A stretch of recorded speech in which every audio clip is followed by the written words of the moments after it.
அறிவார்ந்த ஓய்வு பெற்ற அதிகாரி பாலச்சந்திரன் அவர்கள் சொன்ன சில தவறான ஒப்பீடுகளுக்கு நான் பதில் சொல்லிட்டு நீங்க கேட்ட கேள்விக்கு நான் போறது சரியா இருக்குன்னு நினைக்கிறேங்க. ஒரு அடிப்படை உலகமே ஏற்றுக்கொண்ட விஷயம், கடல் சார்ந்த கடல் சூழ்ந்த பகுதிகள் என்னைக்குமே அதோட வளர்ச்சி அப்படிங்கிறது ரொம்ப அதீதமா இருக்கும் அப்படிங்கிறது உலகத்தை நீங்க எங்க எடுத்து பார்த்தீங்கன்னாலும் தெரியக்கூடிய விஷயம்.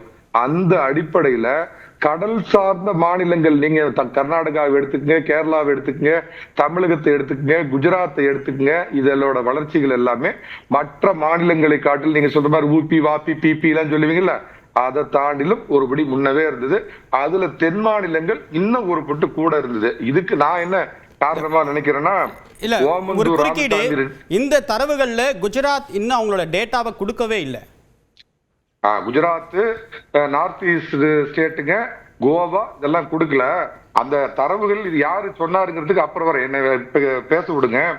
தமிழ்நாடு இந்த மாதிரி எல்லாத்திலையுமே ஆரம்பம் தொட்டே முதல் நிலையில் முன்னிலையில் இருப்பதற்கு காரணம் தன்னிகரற்ற ஓமந்தூர் ராமசாமி ரெட்டியார், குமாரசாமி ராசாஜி குழுக்கப்பட்டோம். அவரு காமராஜ், எம்ஜிஆர், ஜெயலலிதா, பக்தவச்சலம், இன்றைய 7.5% இடஒதுக்கீடு கொடுத்த எடப்பாடி பழனிசாமி, இவங்கதான் காரணம் அப்படின்னு நான் நினைக்கிறேங்க.